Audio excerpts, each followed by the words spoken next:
Friday. At saka ang sarap medyo gumimik-gimik pag Friday. Ay, oo. And pag pumunta ka sa gimmick, alam mong paborito ko sa mga gimmikan, ang mga lalaki na magpapango. Ay, talaga? Yeah. Anyways, pero mahilig ka ba sa pabango? Hindi. Hindi masyado. Well, cologne lang ganyan. Pabango ba yun? Mga Pwede na. dananes. Pwede na. Mga ganito. Oo. Spray. Bakit? Alam mo ba na pwede palang pasuking negosyo ang pabango? Oo. At eto nga, pinabango ng negosyong pabango ang kabuhayan ng isa nating kapamilya. Pwede na. Pinabango ang Pinabango ang buhay. Kung paano, panoorin po natin ito. Mukhang mamahali ng mga pabangong ito sa unang tingin, pero ang di alam ng marami, mura lamang at imported pa ang mga sangkap na ginamit dito. At ang presyo, swak sa budget nating mga Pinoy. Ito ang naging susi kung bakit naging patok ang negosyo ni John Chung. 2005 nang simulan ng kanyang pamilya ang perfume business na ito. Mula sa maliit na kapital, naitaguyod nilang mag-anak ang kanilang negosyo hanggang sa makilala na rin sa Metro Manila hanggang sa probinsya. Mas lumaki exposure namin sa provinces kaya right now nagkaroon rin kami ng distributor sa Cebu.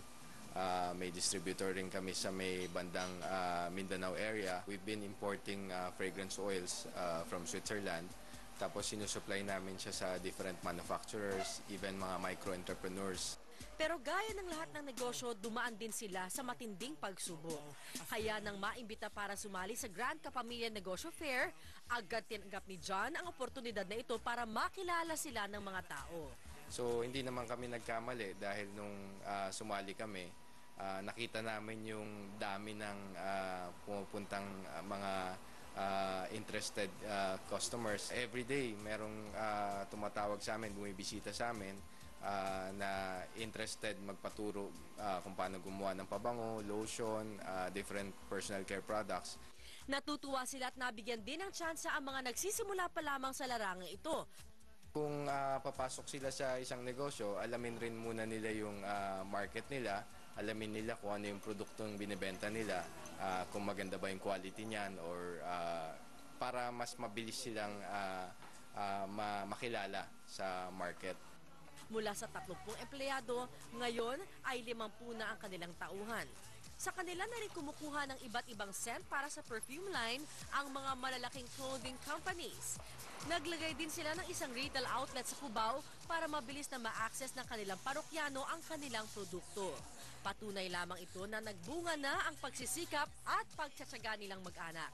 Ika nga sa kasabihan, kung may tiyaga, may nilaga. Ayos! Ang ganda, no? Personalized. Pwede ka magawa pa ba ginger? Basta hindi naman. Well, okay Pabango naman. ginger. Mapangong ginger. May mga pabango din na ginger.